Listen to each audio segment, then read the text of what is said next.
ऐसा क्या हुआ है कि रुपी जो है अपने रिकॉर्ड लो पर आ गया है against US dollar.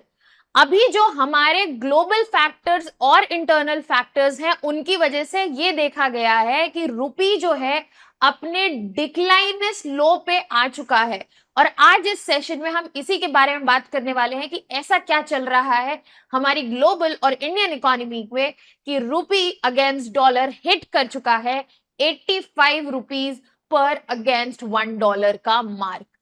Hello students, welcome to Chahal academy. My name है शुभांगी सिंह और आज हम समझने की कोशिश करेंगे कि what is happening in the internal as well as global economy कि रुपी ने रिकॉर्ड लो हिट किया है। रिकॉर्ड लो हिट किया है ऑफ 84 और ये हो रहा है because of increased FPI foreign portfolio investment sell off and rising oil prices।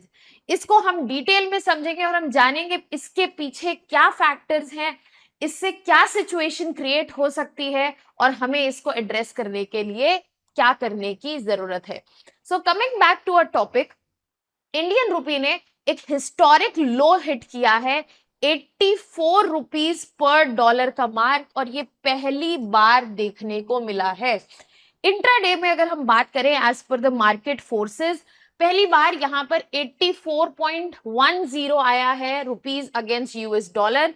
इससे पहले जो क्लोजिंग थी वो 84.07 थी और अगर हम प्रीवियस डे की बात करें तो इट क्लोज्ड अराउंड 83.98। ये वीकेस्ट लेवल देखा गया है रुपी का जब ये लास्ट टाइम अक्टूबर में 83 का मार्क टच करके आया था। बट इस बार रिकॉर्ड लो अक्टूबर 2022 का भी टूट चुका है और रुपी जो है स्टैंड करता है एट 84 अगेंस्ट 1 यूएस डॉलर। अब अगर हम यहाँ मेजर फैक्टर्स की बात करें जिनकी वजह से ये डिक्लाइन देखा गया है तो यहाँ पर दो मेजर फैक्टर्स ऑपरेट करते हैं। सबसे पहला है सस्टेन्ड विड्रॉल जो फॉरेन पोर्टफोलियो इन्वेस्टमेंट का देखा जा रहा है और यहां पर इसका मेजर रीजन है जो ग्लोबल कॉन्फ्लिक्ट चल रहा है, specially two big powers Israel and Iran, जिसकी वजह से इकोनॉमिक रिसेशन, इकोनॉमिक स्लोडाउन की बात हो रही है। साथ ही साथ इंप्रूवमेंट देखी गई है चाइनीज इकोनॉमी में। तो इसलिए यहां पर इंडियन मार्केट में जो फॉरेन इन्वेस्टर्स हैं कॉन्फिडेंस थोड़ा लूज कर रहे हैं और यहां पर पोर्टफोलियो इन्वेस्टर्स जो हैं उन्होंने ऑलमोस्ट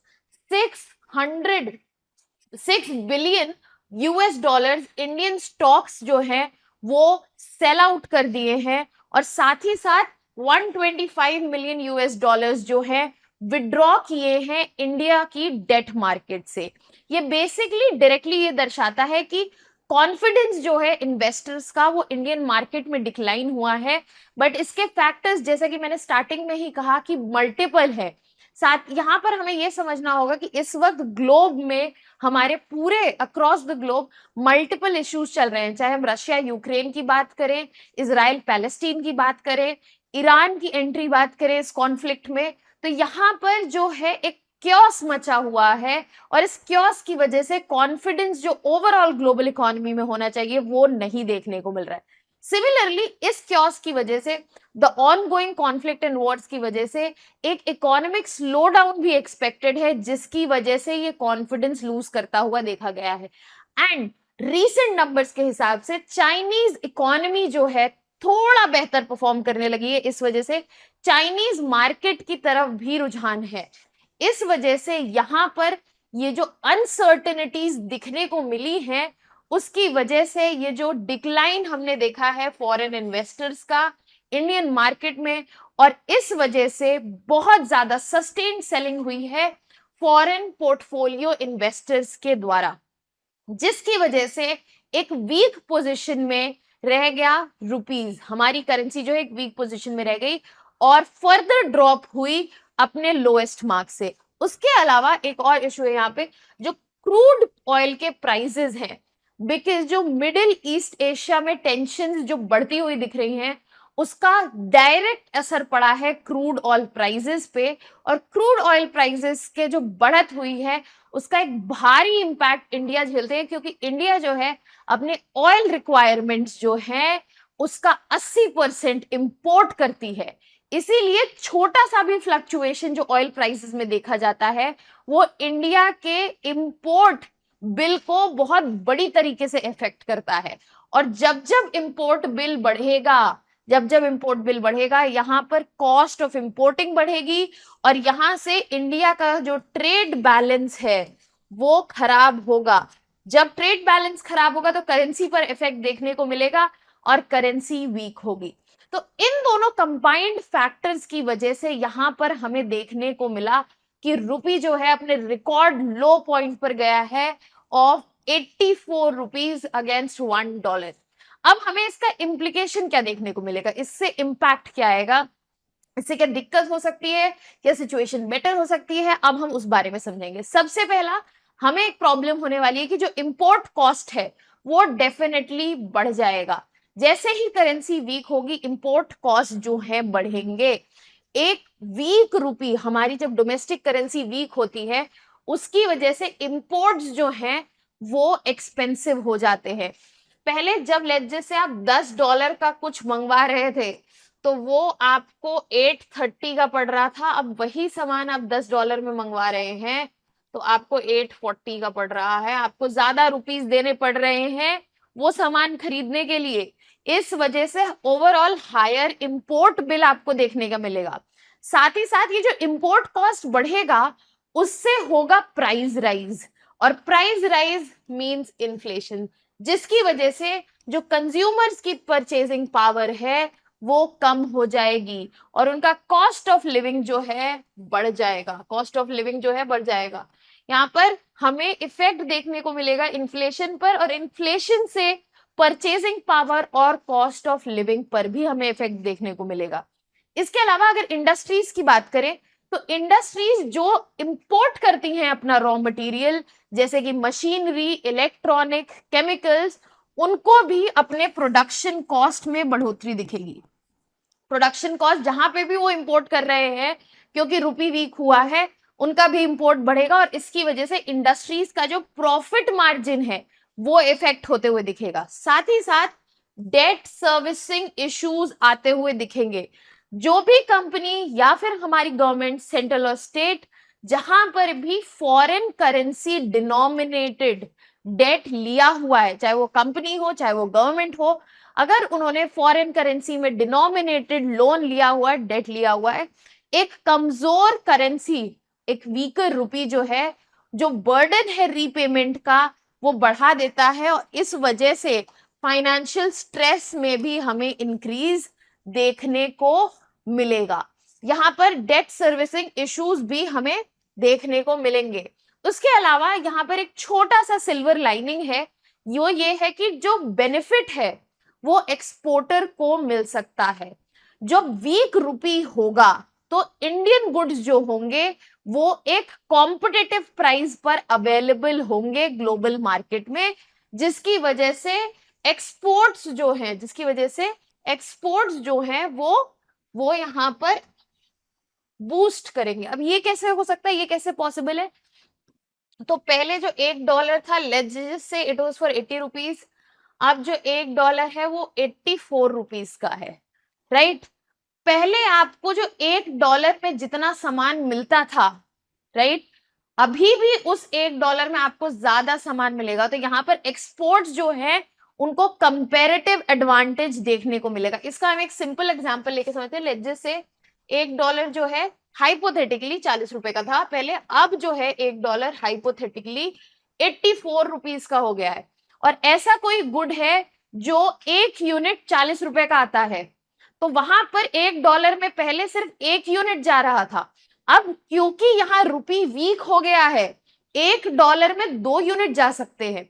तो यहाँ पे एक्सपोर्ट को है जो एडवांटेज देखने को मिलेगा।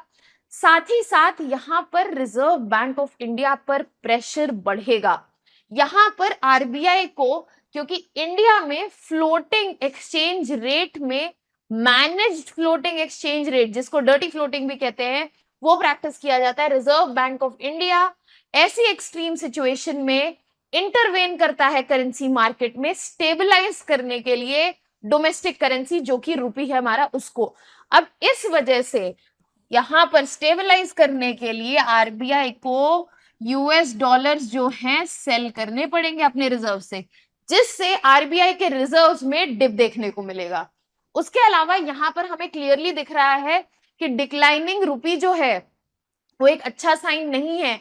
अभी फॉरेन पोर्टफोलियो इन्वेस्टमेंट तो विड्रॉ हो ही रहा है, फर्दर डिक्लाइन अगर रुपी देखा गया तो ये एक अच्छा साइन नहीं है और फॉरेन इन्वेस्टर्स का और कॉन्फिडेंस जो है इंडियन इकोनॉमी में गिराएगा। इस वजह से कैपिटल इनफ्लोज जो है और साथ ही साथ इकोनॉमिक ग्रोथ जो है वो इफेक्ट होती हुई दिखेगी। आगे अगर हम बात करें तो ओवरऑल इकोनॉमिक ग्रोथ पर एक मेजर कंसर्न, एक मेजर प्रश्न चिन्ह लग जाएगा अगर फर्दर रुपी का डिक्लाइन देखा गया। And it is well in time कि आरबीआई अब मैदान में आ जाए रुपी का फर्दर गिरना रोकने के लिए। बट उसके भी अपने कॉन्सिक्वेंसेस हैं। उसके क्या कॉन्सिक्वेंसेस हो सकते हैं, you can put it down in the comment section. Now अब यहां पर क्या किया जा सकता है, let us talk about. Situation खराब है, बहुत लिमिटेड एस्पेक्ट्स है यहाँ पर जिसमें हमें सिल्वर लाइनिंग देखने को मिल रही है जस्ट फॉर एक्सपोर्ट। बट अगर इसको एड्रेस करना है इस सिचुएशन को तो क्या किया जा सकता है। सबसे पहले जरूरी है कि मॉनेटरी पॉलिसी एडजस्टमेंट्स लाए जाए। जब हम मॉनेटरी पॉलिसी एडजस्टमेंट्स की बात करते हैं तो हम कह रहे हैं कि इंटरेस्ट रेट को जो है वो चेंज किया जाए ताकि हम इन्फ्लेशन जो हो रही है, जो प्राइस राइज हो रहा है, उसको मैनेज किया जा सके और रुपी को स्टेबलाइज करने की कोशिश की जा सके। साथ ही साथ आरबीआई को जुडिशियसली अपने यूएस डॉलर जो है मार्केट में इंटरवेन करके, फॉरेक्स मार्केट में इंटरवेन करके सेल करना चाहिए और रुपी की वैल्यू को स्ट्रेंथन करने में हेल्प करना चाहिए। इसके अलावा जो इंकरेजमेंट, जो एक सिल्वर लाइनिंग मिल रही है कि ट्रेड बैलेंस इंप्रूव होगा, तो यहाँ पर इंसेंटिव्स इंप्लीमेंट कर देने चाहिए ताकि एक्सपोर्ट जो है वो बूस्ट हो और ट्रेड बैलेंस जो है इंप्रूव करे। ट्रेड बैलेंस इंप्रूव करेगा, वो करेंसी को स्ट्रेंथ देगा। साथ ही साथ इंपोर्ट सोर्सेज जो है जिन पे हम हेविली डिपेंडेंट हैं, ताकि जो रिलायंस है हमारा स्पेसिफिक इंपोर्ट्स पर वो कम हो। और स्पेशली इसमें से ऑयल की बात हो रही है ताकि ये जो करेंसी का इमीडिएट इंपैक्ट हमें मल्टीपल डायमेंशंस में देखने को मिलता है, स्पेशली हायर इंपोर्ट बिल, वो कम हो जाए। और साथ ही साथ फोकस किया जाए फेवरेबल एनवायरनमेंट क्रिएट करने के लिए, इकोनॉमिकल एनवायरनमेंट क्रिएट करने के लिए, ताकि फॉरेन इन्वेस्टमेंट्स जो हैं वो अट्रैक्ट हो सके और वापस कॉन्फिडेंस गेन कर सके इंडियन इकोनॉमी में कि वो यहाँ इन्वेस्ट कर सकते हैं और इंडिया जो है वो एक फेवरेबल डेस्टिनेशन है।